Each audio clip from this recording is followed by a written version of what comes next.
രാഘവൻ. മുൻകോപം, എടുത്തുചാട്ടം, കൈക്കരുത്ത്, ഇത് മൂന്നും കൂടിയാൽ എന്തോ അതാണ് രാഘവൻ. നിലവിൽ പത്മനാഭന്റെ അടിമ. അബ്ദുള്ളയാണ് രാഘവന്റെ കൺകണ്ട ശത്രു. സംഭവം അരിശക്കാരനാണെങ്കിലും ആളിത്തിരി റൊമാൻറ്റിക്കാണ്. രാഘവ, ജി എന്തിനാ ഇപ്പൊ ഇങ്ങോട്ട് വന്നേ?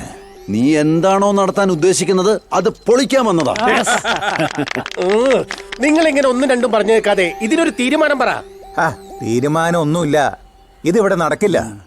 ഇവിടെ ഇപ്പൊ ഒരു ബിവറേജ് വന്നോണ്ട് എന്താ പ്രയോജനം? അടിച്ച് പൂസാവുക, അതിനാദ്യത്തെ പ്രയോജനം അല്ലേ? എത്രയാന്ന് വെച്ചാൽ ബാറ്ററിയുടെയും പഴുതാരയുടെയും അട്ടയുടെയും വെള്ളം കുടിക്കുക. എടാ പുരുഷോത്തമോ, അതുപോലെ രാജ. ഓ, ഈ തർക്കത്തിനിടയിൽ ബീവറേജ് വന്നാൽ പോലും നിങ്ങൾ അറിയില്ല. ആദ്യമേ തന്നെ ഒരു തീരുമാനം ഉണ്ടാക്കുക. ഇതിനെ അനുകൂലിക്കുന്നവർ കൈപൊക്കുക. ഞാൻ ഫസ്റ്റ്. രണ്ട് കൈയും പൊക്കടാ. എന്നാ നിങ്ങൾ പറ.